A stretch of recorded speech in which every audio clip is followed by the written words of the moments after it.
hello. Hello. How are you? Hey, I may think it's funny how I say hello, but it's trademarked now, okay? I It's our know, brand. We but have to stick with it. are you always in that mood though, or you're just like, hello? It's called, like, the show must go on. Like, you put on that face, you get in that mood. I get in that mood to record this podcast. Okay, if anything, you should be like, wow, that's cool. Yeah. Hello.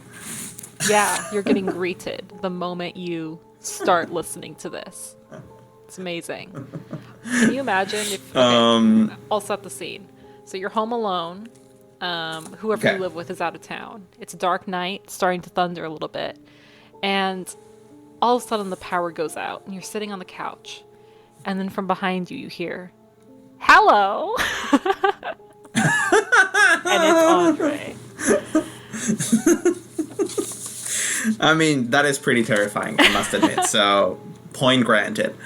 Hi everyone, welcome to Scary Talk, episode 40-something. We are Andre. We are Andre and Shannon. We're here to bring you some fucking spooks. Yeah.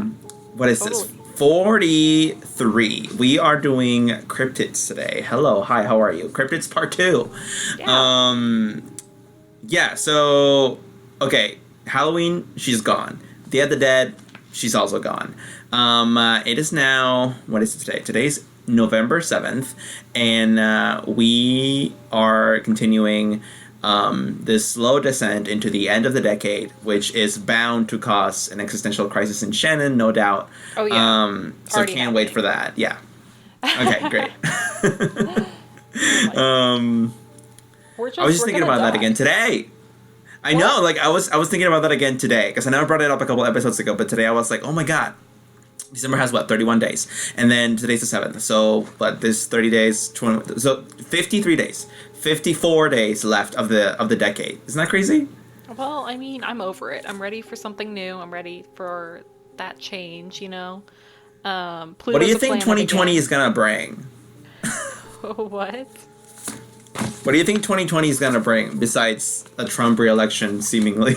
Ew, gross. I think we're gonna see new stuff from Miley Cyrus. It's not that I want to. I feel like she's on the brink of something. Okay. Yeah, maybe Cher will be the first person Do to actually another become farewell immortal. tour. I don't know. Maybe. Her 10th farewell tour. Right, exactly. Yeah, I have high hopes, but not really because another year's gone by, Like at the end of the day, like we're all just rotting, decaying corpses.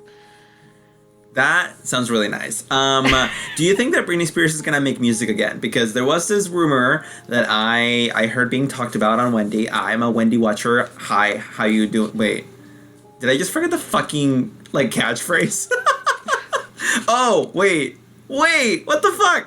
It's, oh, how you doing? Yeah, that's how it is. Anyway, wow, obviously not a true stan. Fuck me. Anyway, she was talking about how Britney Spears might not, like, make music again because her, like, descent into, like, mental insanity has been so, like, deep and steep. And I don't know. I mean, like, she's kind of embroiled in this whole, hi, welcome to Britney Talk. She's kind of Yeah. still embroiled in this whole conservatorship shit. She's still going to court over this. She dyed her hair brown, which any true Britney stan knows that when she dyes her hair, like, dark, Britney's feeling dark inside. So, Yeah, absolutely. that's happening. So, I mean, yeah, throwback to 2007, like, major throwback. So, I don't know. What's gonna Well, happen with her? I thought her voice was like ruined or something, so maybe she can't. I mean, her voice has been ruined for a while. She can't sing very well, but she can make music because producers make magic. Yeah. They've been doing magic with her since like 2008. Yeah, so like long story short, super quick conspiracy theory for those of you who are not aware. Also not a conspiracy theory, this is pretty much fact. Like obviously Britney Spears doesn't sound like a fucking chipmunk in real life. But like back in 1998, Max Martin, the guy who produced and wrote Baby One More Time, was like, okay, you need a trademark sound or you're gonna fade like all the other pop girls. And they landed on this baby sound, and she just stuck with it, and she stuck with it because it worked and it sold a lot of records, and that makes sense. The problem is that that's not sustainable at all. So you can't sing live like that 13 shows in 13 nights, right? Like, you can't do that. So one, that's when all the lip syncing started, which has never stopped since, because the more time that goes on, the less sustainable it becomes even more.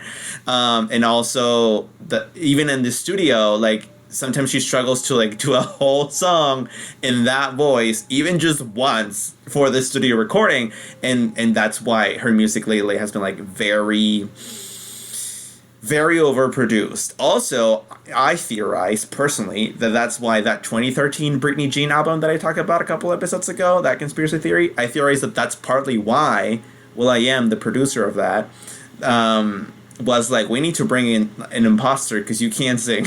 You can't even do your own baby voice anymore. I love that we're throwing back to our, I know, it'll connect. It'll ties in. You see what I mean? Yeah, no, I believe you. The more you talk about it, the more convinced I become. And plus, Thank you, Shannon. Thank you. Because my boyfriend never fucking, like, takes it seriously. Like, wake up, sheeple, wake up. Wake up, America. Shit is going down in Hollywood, and it's been going down for a very long time. Also, Andre is the biggest Britney stan. Like, and so I feel like he knows what he's talking about. Like, I listened to some Britney when I was a kid. Like, yeah, I threw down. I was in love with JT, but, like, I didn't stay with it the way Andre has. Andre has ridden that horse into the ground. Yeah, thank you. I have killed that horse. Yeah. Like, revived it back to life, killed it again. Last detail. That is why, for example, you can see her hitting high notes in her early stuff. Like, in the first album, there's a song called I'll Be There, and she hits a good high note there. Second album, there's a song called Girl in the Mirror. She hits a high note after the bridge of that song. But, like, then on, the high notes become not as impressive, or there's less of them, or there's straight up none of them. Like, starting in 2007, like, I haven't heard Britney do a high note in, I don't know, a decade. So, like, it's because the more time went on, the more unsustainable this whole shtick became, and now she can't even fucking do it. So it's kind of weird and tragic. I don't know. Anyway, hi, Cryptids. So Speaking of weird and tragic, yeah, speaking of weird and tragic and scary. Yeah, we're going to be talking about cryptids today. And I feel like I make this joke a lot, but me and Andre are cryptids. And we're not going to be talking about ourselves today because that would just be memoir. Yeah, no, I have been pushing for this part 2 for a while just because there's a specific cryptid I wanted to talk about. But Andre was like, no, dark web, murder, let's be scary. But then we did dark web, and Shannon's like, you're paying me back. So here we are. Not that I don't like cryptids. We stand Bigfoot, but, you know. I had nightmares. Also, I watched the movie Midsommar, Summer, I guess is what it's called. And that fucked me up. So, dude, okay, I want to hear your thoughts quickly if you want. Oh, it's been a crazy week. It took like 2 days for me to like fully digest that film. It was insane. It was so morbid. It was so disturbing. It was like the best ending ever, I've decided, because I'm a crazy feminist.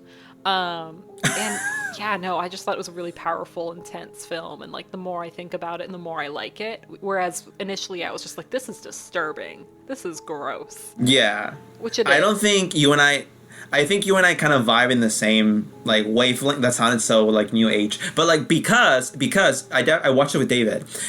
He hated it. He just like stayed on that plane of like, well, it looks and sounds and seems gross and like vicious, so it must just be a gross, vicious, dumb, bloody film. And I'm like, no. It is all those things, but then there's the message behind it, and that's what takes you like 48 hours to get to. And I feel like I got to that, and I'm sure he could if he wanted to, but I feel like he didn't care. He just like, not his kind of film, fine, whatever. But like, even as I was watching it, I was like, ooh, I'm not exactly sure what's going on right now, but I know that there's something bigger happening than just what I'm watching on screen. So I liked it. The emotional arc, just that feeling of trauma, it's just so thick. Like it's like a thick clam chowder in your mouth. Yeah, but that's a description, I guess. That's an analogy, I guess. Yeah. So I actually want to bring to you the Mothman's girlfriend. This is why I was Oh so my hyped God. about this. There's a lot Is of like. it Moth Girl? No, it's not Moth Girl. There's like a lot of like memes and like memorabilia of people who ship the Mothman with the Flatwoods Monster, who I'm going to be Of talking course. about. Because, you know, the Flatwoods Monster, when we get down to it, people think that she has a very feminine energy, you know, and Mothman is looking for love. So I just love that, and I thought that we could explore that and really like dig deep into what's happening here. That is inspiring. Please tell me more. And I do want to preface this by saying that this is a cryptid, which I think when we've talked about it before, we've discussed like cryptid means it's something that lives on Earth that is unidentified, and you know, it defies what we would understand of normal science and evolution, you know, like chupacabra, like what the fuck is that? So it's not necessarily extraterrestrial. However, this Flatwoods Monster has its roots tied to that in theory. Okay, wait a second.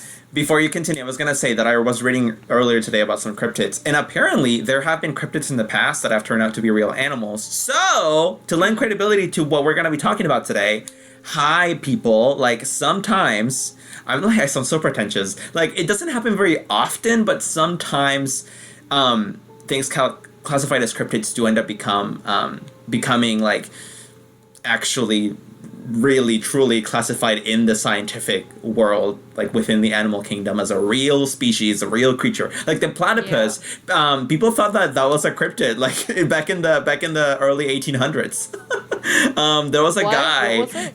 Yeah, like the platypus. There was the platypus. Gotcha. Yeah, a guy somewhere, I guess, that received a taxidermied platypus from like some Asian merchant. The guy was Australian or British, I can't recall. But the point is that this guy was like a scientist, and he was like, "Oh, this is like bullshit," and he tried to unsew the duck bill from the the beaver body, and he was like, "Oh, never mind. This is a real animal." So, you know. I don't blame him. The platypus is a weird looking thing. It is. Okay. So I don't know if you would call this a mistake or if it's not really classified as a cryptid. I think she's a cryptid. But this is rooted to a UFO. So I don't know. You can take that with a grain of salt. You can try and use that to piece it together, or you can ignore it completely. I don't know. Okay. It's no surprise here, though, that I was attracted to something related to aliens. Nope. You know how that is. So the Flatwoods Monster, also known as the Braxton County Monster, because it happened in Braxton County, West Virginia, also known as the Phantom of the Flatwoods, was an entity or a creature that was sighted in the town of Flatwoods on September 12th, 1952, following the appearance of a bright object crossing the night sky. So this is what happened, you know, and maybe they weren't related. Maybe the object crossing the night sky was a meteor, or, you know, just whatever. Maybe it was aliens. But the Flatwoods Monster appeared shortly thereafter, so we're going to go with that. So, are you ready? I'm ready. So, September 12th, 1952, 7:15 p.m. There are three little boys, two brothers, Edward and Fred May, and their friend, Tommy Heyer. They see this bright object crossing the sky, and they say, "Fuck, let's go find that." That's not a direct quote. They're like, maybe that crashed somewhere. So these little kids, they're super hype, and they go and they run across this property of a local farmer, and they go and they see it land, supposedly. You know, if you believe in these UFO sort of encounters. They see it land, and one of the boys runs off, and he goes to his mom's house where he tells her, "Hey, I just saw a UFO land." And then basically they grab their moms and some other locals who are nearby, and them and these three boys, it's kind of like the plot of Stranger Things, actually, really weird. They go to the farm, and they try to find it again. They try to, like, prove that what they saw was real. So what happens is there's a dog with them, and this dog starts running ahead, into the field, and it's barking, and it's getting away. And this is all happening at night too, just to kind of set the scene. Moments later, this dog comes running right back with its tail between its legs, fully frightened. So they just keep traveling. People don't people don't learn. And here's what they said that they saw. They saw a large pulsating ball of fire. They apparently smelled and witnessed this weird mist that was making their eyes and their noses burn. One of the farmers noticed that there was 2 small lights over to the left of the object, and he directed his flashlight towards it, revealing the creature.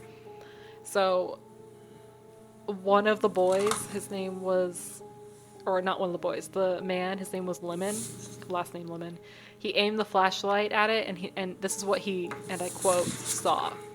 A tall, man-like figure with a round, red face surrounded by a pointed, hood-like shape.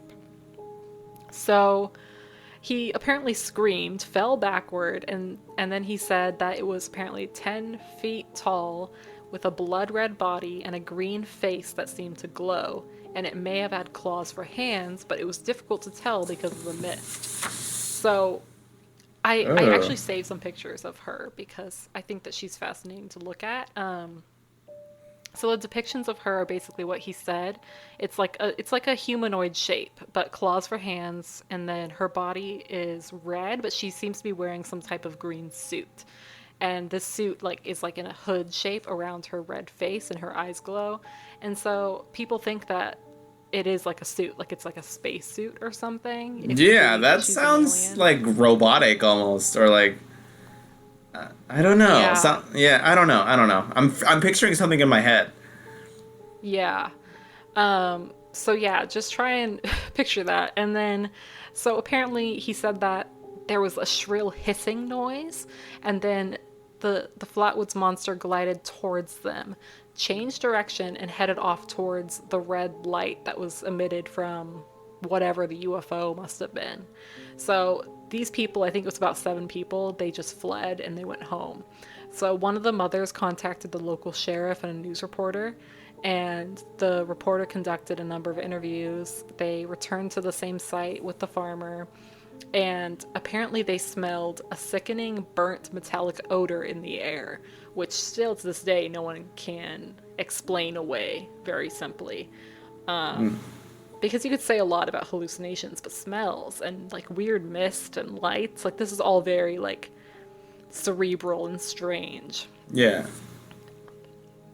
So the sheriff and his deputy, they searched the area, but they didn't find any UFO, they didn't find any monster, so there's that. But the next morning, the reporter visited the site, and he found 2 trucks in the mud, as well as traces of a thick black liquid. So based on this, he was like, okay, well, this is weird. This might actually be some kind of flying saucer. I don't know. This is not normal. So yeah. However, on the skeptical side, some people think it was probably just, residue from a pickup truck. Maybe they were going and they were investigating for themselves, someone else who had heard through the grapevine what had happened. That could have been what it was. I don't know, but I like aliens, so we're gonna go with that for now. Yeah. So basically, there was a lot of investigators who were looking into this at the time. There were a lot of people who, after hearing about this, hysteria breaks out and people think that they're seeing the same thing. So a mother and her 21-year-old daughter, they claim to have encountered that same creature with the same appearance and odor a week prior to that September 12th incident. Apparently the daughter was so scared that she was confined to a hospital for 3 weeks. And I don't know about that, because of course you would want to get in on that, just from a psychological perspective if you want attention. Yeah. I don't know, but they also talked to the mother of the farmer who owned the property, And so this is completely separate, but she said that at the time of the crash, her house had been violently shaken and her radio had cut out for 45 minutes. And across the way, the director of the local board of education said that he saw a flying saucer taking off at 6:30 on the morning of September 13th. So that was the morning after all of this happened. So maybe she left. Maybe she pieced the fuck out. I don't know. What was Flatwoods doing? I don't know. I mean, it sounds like maybe maybe it was some alien that came here to do a mission and then left. I don't know. Have there been more modern sightings, or was that just like an encapsulated event back in the 50s? Well, like there's like the regular creepypastas or Reddit sightings of people who like say that it's real, and the Flatwoods area, they definitely milk it for tourism. Like they have Flatwoods statues and shit. And people still like will go and investigate for UFO purposes. But in my mind, like I don't fully buy the UFO thing, and I don't know. I guess part of the problem is that she doesn't fit the description of a typical alien, but then I have to remind myself, like, there is no typical alien. Like, that's an oxymoron. Like, that makes no sense. Yeah. And I don't know. In my mind, maybe it's just like some interdimensional cryptid that can make light and odors appear. I don't know. Maybe she just farted. I don't know.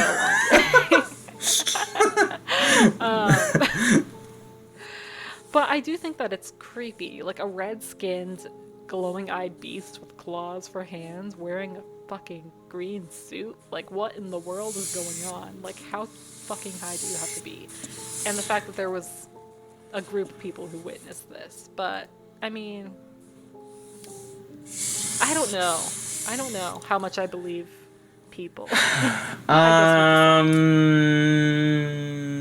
I think that this is not Bigfoot. Here's what I mean by this. I think that this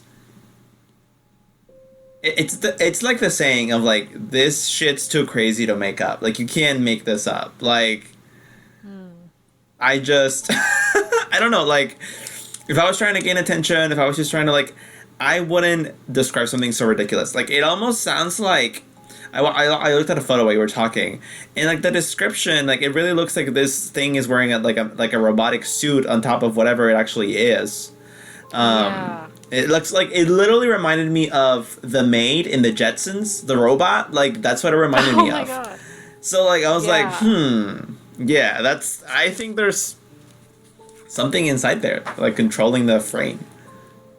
Well, I wonder if you're still going to believe that when I do get to the rational explanations, because there is pretty good one. Okay, go ahead. But before I get to that, I want to talk about other people who thought that they saw it. So this is the next day, so probably, I don't know if this was before or after the director saw the UFO leaving, but there was a couple who was driving through the mountains of Frametown, West Virginia, and at dusk, their car came to a sudden stop and refused to start again, which I think if we think about Betty and Barney Hill, that's kind of similar. I don't know if they had car issues, but like they were driving and they saw the UFO. Shortly thereafter, there was a sulfuric odor that filled the air, and the couple got out.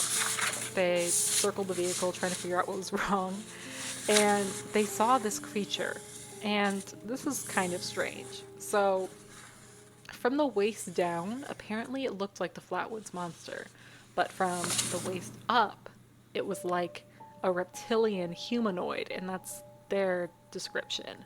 So they think maybe it was the Flatwoods Monster, maybe it's just, people don't know how to explain it, but also maybe it's something else, or maybe it's a friend of the Flatwoods Monster, who knows?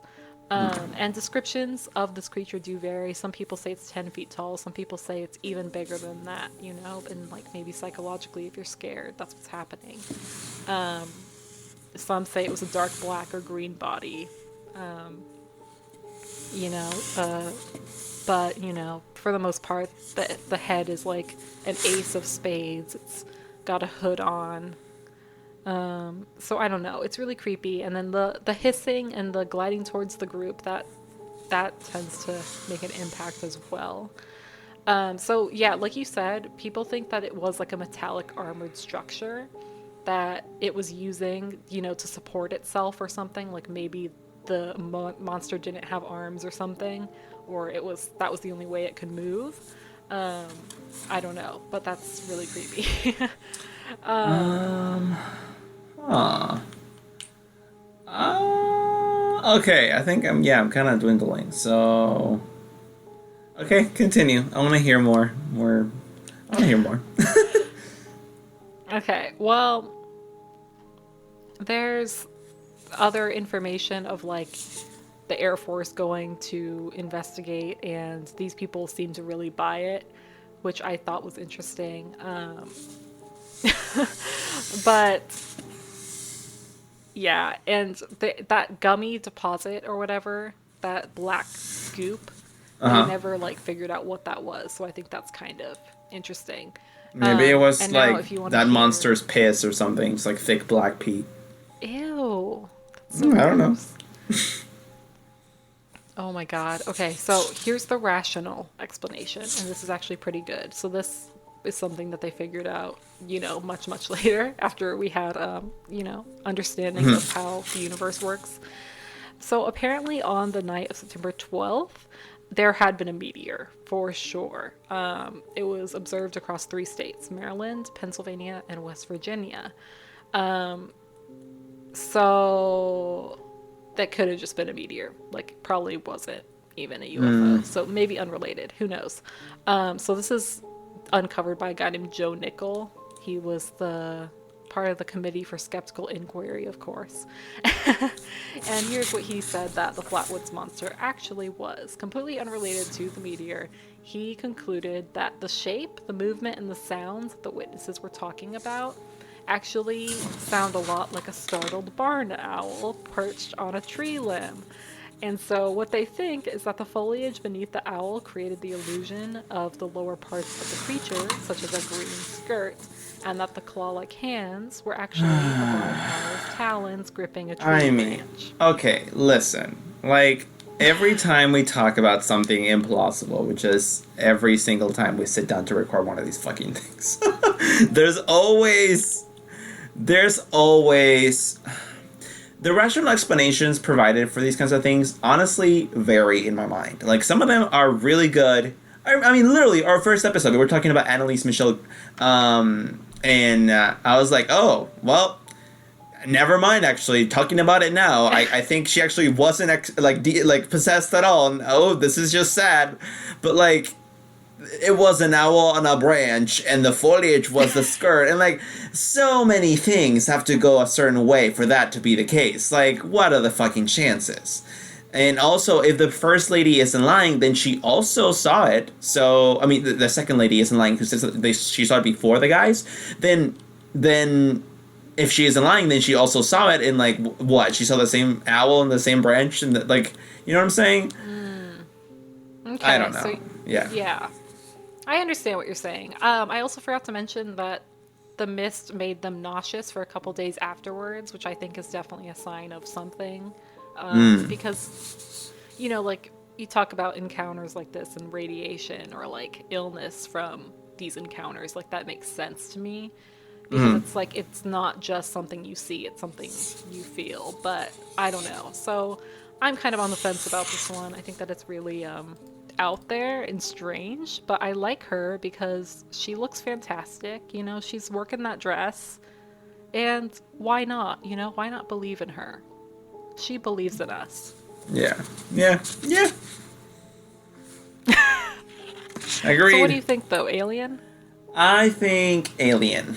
I do. Okay. I mean, really, who's to say that the Mothman doesn't have an alien origin? But when we say alien, we mean, like, literally, like, came from the spaceship here to do something and left. Or is still here. But the point is that, like, they literally came from a spaceship. Like, the Mothman to me feels more...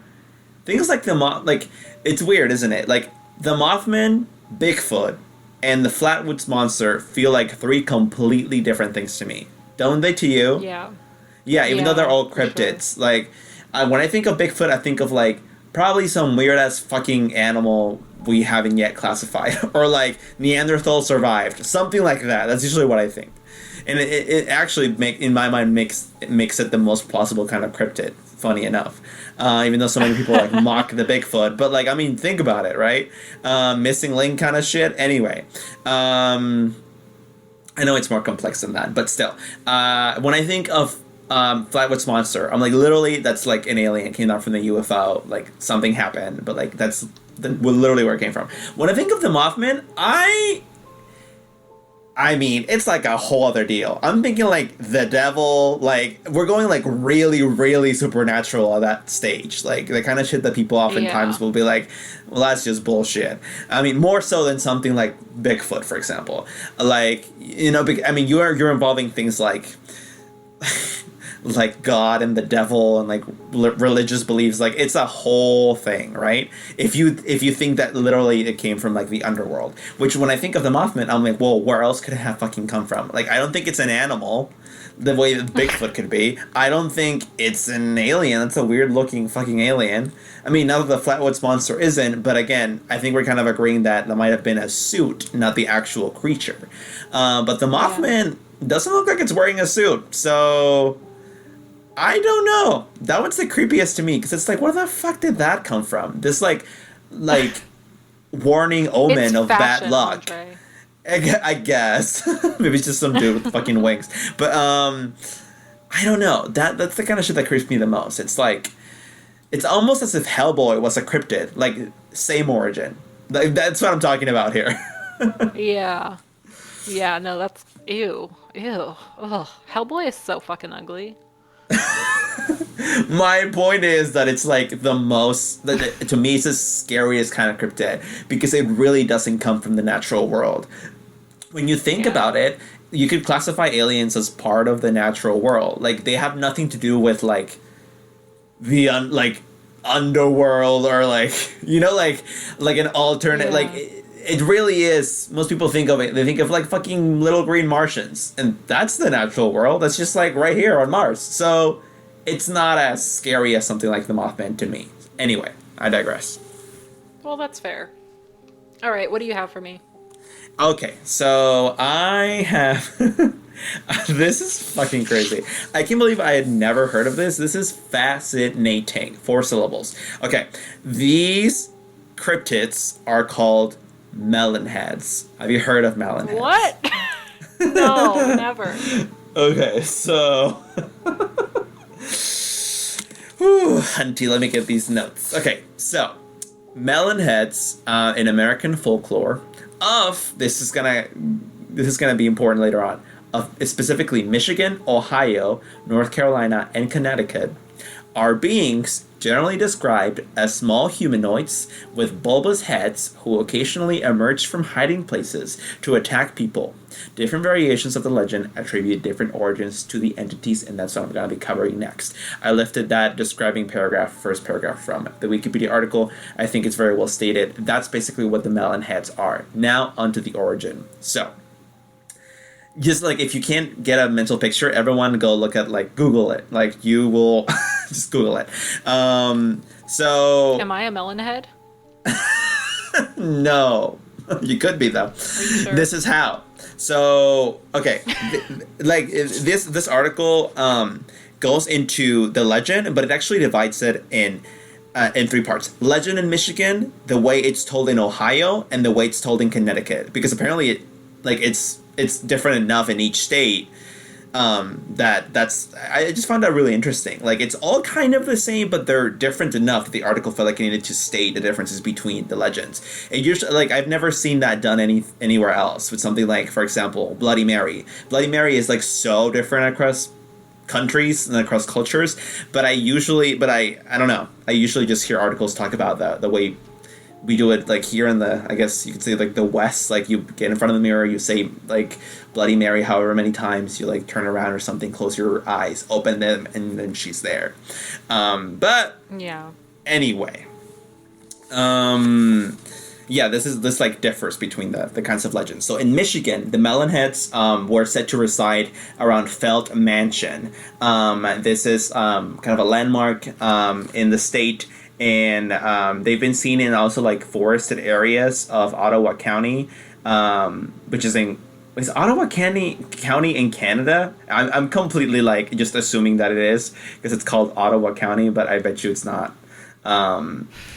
Yeah, being dumb. Anyway, point is, Felt Mansion, right? So, according to the story, there were originally these children with hydrocephalus, which is a real medical condition that makes your head look bulbous and bigger than normal, who lived at the Junction Insane Asylum. This asylum, which was a real place, used to be near Felt Mansion, which is also a real place.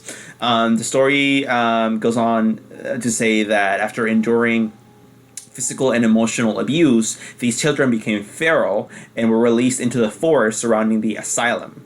Some and that's it. They went into the forest and now they feed on humans because they need to subsist on something. However, other versions of the legend, yeah, I know. Other versions of the legend. You know, I guess a human. I mean, the other versions of the legend actually say that the children retreated into the mansion, into the Felt Mansion that was close to the asylum from which they were released. Others, though, say that they don't live in the abandoned mansion, but rather they live in a system of caverns nearby. Other versions say that the children devised a plan to escape and kill the doctor that abused them, actually. It's not that they were released, but that they escaped. It said that the children had no place to hide the doctor's body, so they cut it up in small pieces, which they hid around the mansion. Rumors exist that teenagers who had broken into the mansion saw ghosts of the children and claimed to see shadows of the doctor's murder through the light coming from an open door. So, this is just Michigan. Like, if anything, like, the fact that there's so many versions to me lends less credibility to any one version. I don't think that Melon Heads are not real per se, but I just think that, you know what I'm trying to say? Like, it's so There's so many versions of it, you don't know which one is. to me, this reads like the truest, best form of what an urban legend is, right? It's literally spoken folklore, and you're playing a game of telephone every time you tell it to a person, and then that person tells it to someone else, and then before you know it, a whole community has developed their own version of what the true story was. That doesn't mean the true story didn't happen, but it does. To me, it's just like, this is such an interesting case study on what an urban legend can be, and what it should be, even. Like, it should have different variations. Fuck, you know, like Bloody Marys. It's just fun. It's whatever. Unless it's real, in which case it's fucking terrifying. But, I digress. So, the legend in Ohio goes as follows. The Melon Heads, according to Ohio, were primarily associated with the Cleveland suburb of Kirtland, which is a town in the state. According to local lore, the Melon Heads were originally orphans, actually, under the watch of a mysterious figure known as Dr. Crow, also called Dr. Melonhead for obvious reasons. Crow is said to have performed unusual experiments on the children, who developed large, hairless heads and malformed bodies. So it's not that the children had hydrocephalus, but rather the experiments made them this way, according to the legend in Ohio. Some accounts claim that the children were already suffering from the hydrocephalus, though, and that Crow injected even more fluid into their brains. I know, like, I'm not laughing at that, I'm just laughing at the fact that it's like their heads were already big and bulbous, but they're more bigger and more bulbous because he actually injected fluid into their brains. Okay. Yeah. Anyway, I don't buy that version. Eventually, the legend continues that the children killed Dr. Crow, burned the orphanage, and retreated to the surrounding forest, supposedly to feed on babies. Not people in general, mind you, just babies. Legend holds that the Melon Heads may be sighted along Wisner Road in Kirtland. People, don't go to Wisner Road if you ever find yourself in Kirtland, Ohio. Then that's basically the legend in Ohio. It's a little different because the doctor actually injected more stuff into their heads, and also they exclusively eat babies because, I guess, mature meat is just too tough to chew. So, on to the legend in Connecticut. Okay, questions so far? No, I just keep wondering if I'm a melon head. That's all I can think about. I'm trying to figure it out. Okay, so there's also several variations of the story just in Connecticut, which, again, crazy. Anyway, so one of them, the most popular one in the state, is that Fairfield County in Connecticut was the location of an asylum for the criminally insane that burned down in the fall of 1960. Okay, so before I continue, this is something interesting, right?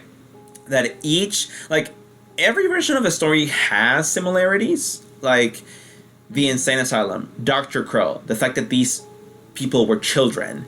Also later on, the fact that apparently where you can find the Melon Heads is usually along a solitary road close to a forested area. Usually it's referred to as Dracula Drive. However, neither Connecticut, Ohio, or Michigan has a Dracula Drive anywhere. I just find it interesting that, the different versions all mention this kind of solitary road, often referred to as Dracula Drive, but none of them have it. Yeah. But it's still interesting that all of them cite that solitary road. Again, it makes me think that maybe the story is real. It's just that amongst so many versions, the true version has gotten lost. Anyway, so in 1960, this criminally insane, the asylum for the criminally insane burns down and results in the death of all the staff and most of the patients, with around 10 or 20 inmates unaccounted for, supposedly having survived and escaped to the woods. Well, actually, this Connecticut version, I guess they're not children, right? They're just adults.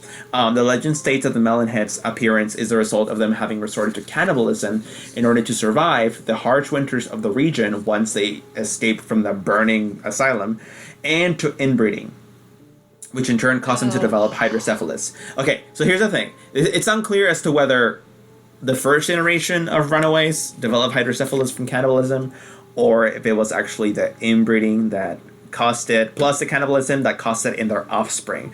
Regardless, though, that's the version there. Okay, another interesting version from Connecticut, the last one I'll mention, is this variation states that the Melon Heads are actually, you're gonna fucking love this, descendants of a colonial-era family from Shelton, Trumbull in Connecticut, who were banished after accusations of witchcraft were made against them, causing them to retreat to the woods. Oh my God. As with the first version of this legend, this variation attributes the appearance of the Melon Heads to inbreeding. Because what else were they going to do? They were fucking outcasts. Yeah. So, Melon Heads, according to this variation, allegedly prey upon any humans who wander into their territory. And like the first version, also, so babies mostly, but all humans.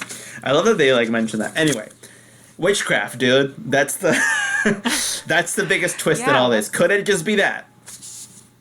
Yeah, I don't know. I like that theory, though, because I don't know. Here's the thing. Would inbreeding directly create that, though? I don't want to say that it... I don't know. The melon head thing puts me off, a lot, which... I don't think it would. That's why it's setting, in addition to the cannibalism that the parents would have already engaged in. Yeah, maybe that could have done something during, a pregnancy. And then the fact that these children grow up also eating human meat probably will make them develop it early on. Yeah, I guess that makes sense, because we have to also take into, we're not dehumanizing humans. We're saying this is just something other. Yeah. Also, melonhead isn't slang for people who have hydrocephalus, so we're not being insensitive, at least not that I'm aware of. Melonheads is literally just referring to the fucking urban legend of melonheads, who are these terrifying creatures who might or might not have had hydrocephalus. I shouldn't say had, because these things apparently still exist in present day, and you can find them again somewhere along some solitary road in one of the 3 states I mentioned, or all 3 for all I know, and they can eat you, so watch out. If you live in Connecticut, Michigan, or Ohio, just move out. I mean, honestly, even if you're not scared of melonheads, you should move out. Those states sound like they suck. California. Yeah, to all our listeners from those 3 states, please don't unfollow. But if you do, I'll send a melonhead to eat you. So, okay. I am excited about this next one. Just because it's fucking dumb, but also maybe not dumb at all, and probably very real, question mark? I don't know. So, I don't know exactly how to pronounce this, but the Megalodon. Actually, I think that's how you pronounce it. Have you heard of the Megalodon? That sounds really familiar, but I'm gonna say no. It does sound familiar. Do you know what a megalodon is, dude? Have you watched The Meg? Like a dinosaur? No. What? It's like an ancient shark, like the movie The Meg, Megalodon.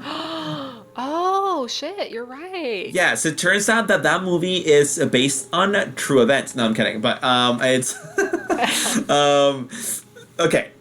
So the Megalodon was a real animal, and like the movie states, which I love that movie. It's so fucking silly and dumb and just dumb fun. I loved it. I love Jason Statham. Anyway.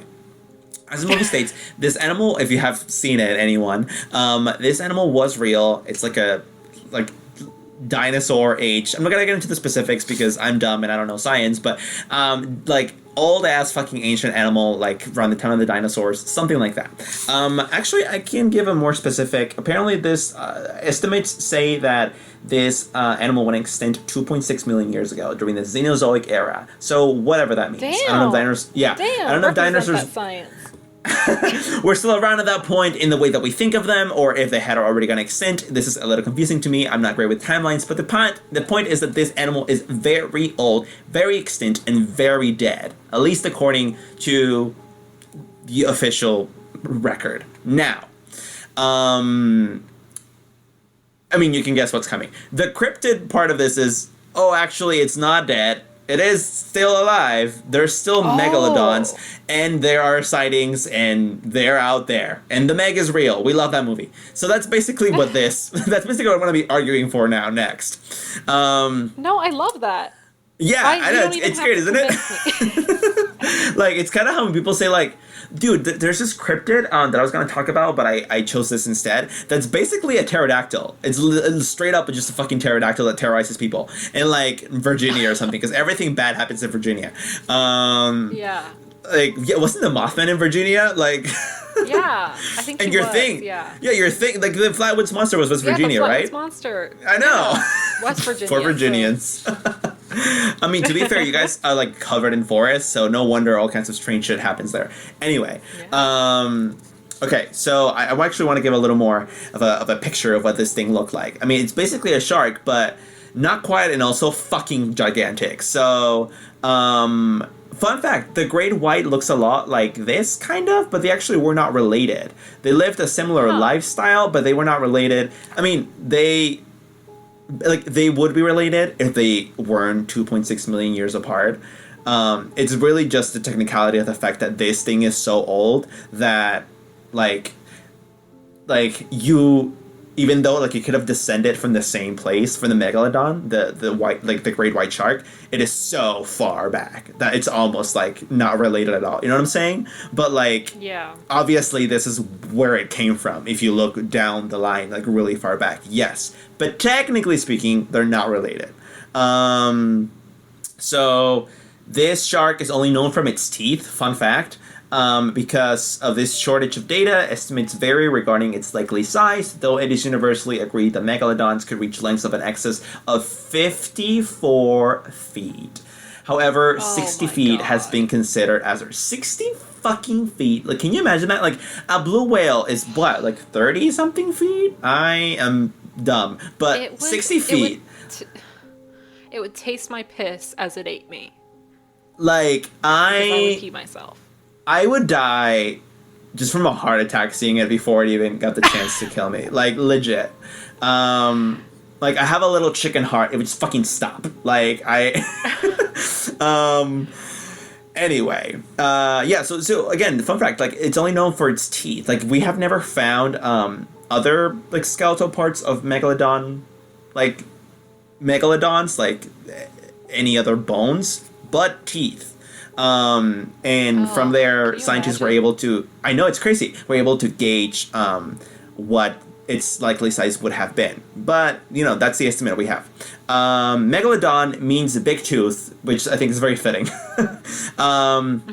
Apparently, this thing had teeth at least 7 inches long. At least 7 inches long. Okay. That's like an average dick long, but we won't get into that. Oh my god! I'm just picturing a bunch of dicks in a shark's mouth. Like, I mean, or depending where you live, less than average. I don't know. Anyway, these teeth were big, at least 7 inches long, and this thing had a mouth that could expand to engulf an elephant whole. oh my god. So like Engulf a whole, honestly. like it could eat a whole elephant by opening its mouth. Like that's how big it could open its mouth. Although widely regarded to have gone extinct in the late Pliocene, some believe that they may have survived to the present. And here's where the sightings come in. So there's no like solid evidence of continued existence. Obviously, this is why this is a cryptid. But here are the purported sightings that there have been in modern times. In 1875, 2 megalodon teeth were brought up during a deep-sea exploration by the HMS Challenger that supposedly were only 10,000 to 14,000 years old. During this time, a land bridge between North America and Asia existed, and the ancestors of the Native Americans were crossing over. If tests on the age of the huge teeth are accurate, this means that the megalodon was still alive at the end of the Pleistocene, over 2 million years after its generally agreed date of extinction. Although these teeth were confirmed to have been looking fresh due to manganese dioxide, this may still mean something. Okay, the reason I mentioned the manganese dioxide, is because some scientists that later tested these teeth, and they were like, okay, so the reason they look fresh might be because of this chemical component that has been has coated them, and it's called manganese dioxide, and sometimes that can like fuck up the dating process on dating how old something is.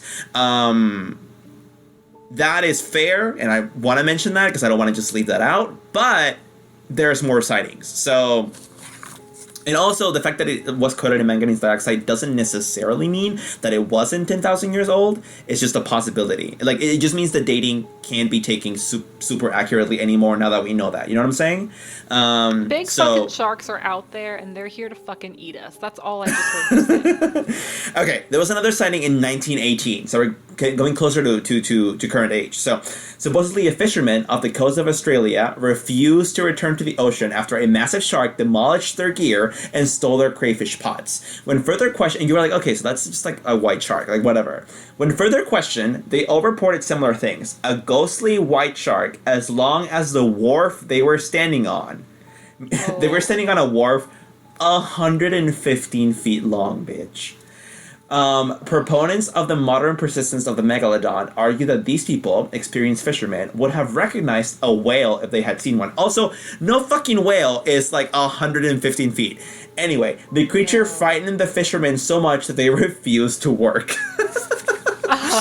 Listen, if someone knows what a fucking whale looks like close to the surface, just swimming around, it's gonna be a fucking fisherman, right? So, I mean, like, it goes marine biologist, and then under that, like, fisherman. So, and even then, I'd argue that like a fisherman might know how to recognize that better, because they're actually out on the field, meaning just the ocean, fishing shit, more than a marine biologist would be, right? So, I'm just saying. Okay, another sighting. I know, this is terrifying. I'm like, Melon Heads scary. Huge shark that is like hundreds of miles away because I don't live anywhere close to the beach. Terrifying. Another sighting occurred in the 1960s. The captain of a 26-meter fishing boat reported seeing a huge shark. Like the fisherman in Australia, he and his crew were very experienced, so it is argued that they would have known if there was a whale or not. The crew refused to say what they saw to reporters. However, the captain gave his account a few years later. And the account, there's not a lot I could find on it, but basically, well, the captain also doesn't say a lot. Basically, he says, this thing was like 70 fucking feet long. I saw it. I know what I saw. It wasn't a whale. I think I even saw a fucking fin. Whatever. Like, no fucking whale looks like that. You can tell me anything you want, but I know what I saw. He was kind of defensive, probably because he was recalling a very traumatic experience. Like, hello. Yeah. I don't know what to tell you, dude. Like, I just want a mech sequel so bad. I'm gonna say this is real. Please make it. I just feel like there's so much of the ocean that we haven't explored. Like, why wouldn't it be real? You know, like, we just don't fucking know what's down there. Like, there's enough room for him. Okay, so two things. One, in the movie The Meg, like, that's literally kind of the notion they express. It's like, we didn't know this was a thing, and it's because apparently megalodons live like way below the Mariana Trench, It's actually, we can actually go deeper according to the movie.